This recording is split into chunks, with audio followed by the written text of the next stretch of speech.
நம் ஆண்டவராகிய தெய்வம் நமக்கு பிரதானமாய் 10 கற்பனைகளை கொடுத்தார்.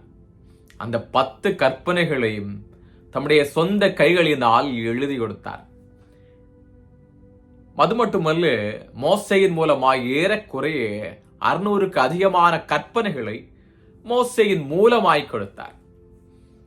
அதுல நீங்க பாத்தீங்க அப்படின்னா, சில உணவுப் பொருட்களை மிருகங்களாயிருக்கலாம், கடற்கரையிலே வாழும் ஜீவராசிகளாயிருக்கலாம், இல்ல ஊர்வன பரப்பன, இவைகளிலே சில உணவுப் பொருட்களை நீங்கள் சாப்பிடக்கூடாது என்றும், இவைகளை சாப்பிட்டால் இது உங்களுக்கு தீட்டாயிருக்கும், உங்கள் சரீரத்தை கேடுண்டாக்கும் என்று சொன்னார். மேலும் நான் பரிசுத்தராயிருக்கிறது போல நீங்களும் பரிசுத்தராயிருக்க வேண்டும் என்று சொல்லி ஒரு கற்பனையை கொடுத்தார். உணவுப் பொருட்கள், நாம் சாப்பிடுகிற உணவு நம்முடைய சரீரத்தை தீட்டாக்குமா?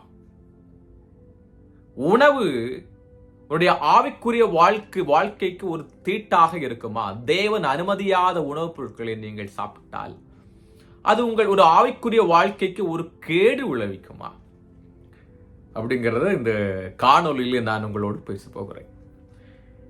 நீங்கள் வேதத்திலே பார்க்கும் பொழுது அப்போஸ்தலனாகிய பவுல் இவனமாய் சொல்கிறார், உங்கள் சரீரம் தேவனுடைய ஆலயம் என்றும் இந்த ஆலயத்திலே தேவன் வாசமாயிருக்கிறார் என்றும் சொல்லுகிறார்.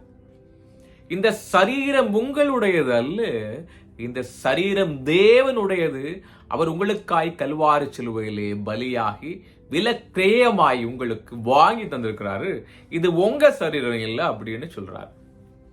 ஆகவே சரீரம் மிகவும் முக்கியமானது. ஒரு ஆவிக்குரிய வாழ்விலே சரீரம் முக்கியமானது. இந்த சரீரம் தேவனுக்கு பிரியமாய் இருக்க வேண்டும், ஏனால் தேவன் தங்கும் ஆலயமாய் இருக்கிறது. இந்த சரீரத்திலே தீதான காரியங்களை இந்த சரீரத்திலே நாம் உட்படுத்தக்கூடாது.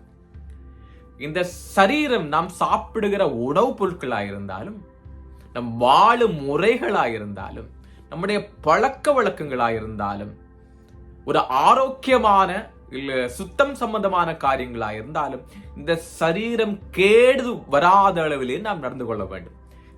சரீரம் சுத்தமாயிருக்க வேண்டும். ஏன் சுத்தமா இருக்கணும்? அது ஒரு தீட்டாக கூடாது அப்படிங்கிறத சொல்றோம் பாருங்க. ஒரு மனிதனுடைய சரீரம் என்பது வெறுமையானதல்ல, ஒரு தனியானதல்ல. ஒரு சரீரம் என்பது ஆவி ஆத்துமா மூன்றும் இணைந்ததாக இருக்கிறது. ஒரு சரீரம் மட்டும் இல்ல, ஒரு ஆவியும் ஆத்துமா சரீரம், இந்த மூன்றும் பின்னி பிணைந்திருக்கிறது. உடைய சரீரத்திலே பிரச்சனை வருமானால் ஆத்துமாவிலே பிரச்சனை வரும். ஆத்துமாவிலே கேடு வருமானால் ஆவியிலே கேடு வரும். எப்படி? நீங்க உங்க சரீரத்திற்கு கேடு உண்டாக்குற ஏதாவது நீங்க வார்ம்ஸா இருக்கலாம், இல்ல ஒரு பாராசைட் மாதிரி, இல்ல ஒரு அன்கிளீன் ஃபுட்டை நீங்க சாப்பிட்டீங்கன்னு வச்சுக்கோங்க. அவைகள் உங்கள் சரீரத்திலே உள்ளே போய் அவைகள் உங்கள் சரீரத்தில் இன்டெஸ்டைன்ல வயிற்றுபாதை ஏற்படுத்தும். நாளடைவில் அந்த பாராசைட் உள்ள இருந்து பிரீட் ஆகி, நீங்க கை கழுகாம சுத்தம் இல்லாத உணவுப் பொருட்களை சாப்பிட்டீங்க அப்படின்னு வச்சுக்கோங்களேன், பிரீட் ஆகி ஒரு வார்ம் ஆகும். வார்ம் இன்ஃபெஸ்டேஷன் என்று சொல்லுவார்கள். இந்த குடல் புழுக்கள் நாளடைவிலே ஒரு பெரிய உடலிலே பெரிய தாக்கத்தை உண்டு பண்ணும். என்ன பண்ணும் தெரியுமா?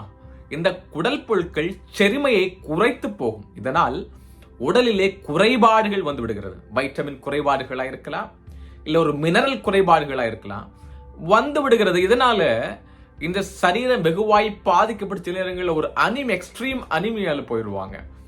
இவர்கள் என்ன ஆகும் தெரியுமா? உங்கள் சரீரத்திலே பாதிப்பு வருகிறது. இந்த குறைபாடுகள் ஒரு பெரிய நாளாய், ஒரு நீடித்த குறைபாடு ஒரு பெரிய நோய்க்கு காரணமாக அமைந்து விடுகிறது. எப்படி சொல்றேன் கேளுங்க. ஒரு நீடித்த குறைபாடு உங்களுக்கு ஒரு உறக்கமின்மையை கொண்டு வரலாம். உடல் சமநிலையா இல்லை, உடலிலே குறைபாடுகள் இருக்கிறதுனால உறக்கமின்மை வருகிறது. ஒரு மனிதனுக்கு எப்பொழுது உறக்கமின்மை வருகிறதோ அங்கு ஆத்துமாவிலே பாதிப்பு வந்து விடுகிறது. உறக்கம் நாளடைவில் ஏற்பட்ட உடல் நோய் மனநோய்க்கு காரணமாய் அமைந்து விடுகிறது. இது உங்கள் ஆத்துமாவை பாதிக்கிறது. எப்பொழுது ஆத்துமா பாதிக்கப்படுகிறதோ அங்கு ஆவியும் பாதிக்கப்படும். எப்பொழுது ஆவியிலே பாதிப்பு உண்டாகிறதோ அங்கு உணர்வில்லாத இருதயம் வந்துவிடும். எது நல்லது, எது கெட்டது, எது நமக்கு தேவை, எது நமக்கு தேவையில்லாது என்று புரிந்து கொள்ள முடியாத உணர்வு அற்ற நிலைமை வந்துவிடும். ஆவிக்குரிய வாழ்க்கையிலே எது நல்லதென்றும், எது தேவனுக்கு பிரியமானதென்றும், இது தேவனுக்கு பிரியமற்றதென்றும் ஒரு உணர்வு பிரித்தறிய முடியாத ஒரு நிலைமை வந்துவிடும் ஆவி பாதிக்கப்பட்டால். ஆகவே நாம் சாப்பிட உணவு ரொம்ப ரொம்ப தெளிவா இருக்கணுங்க.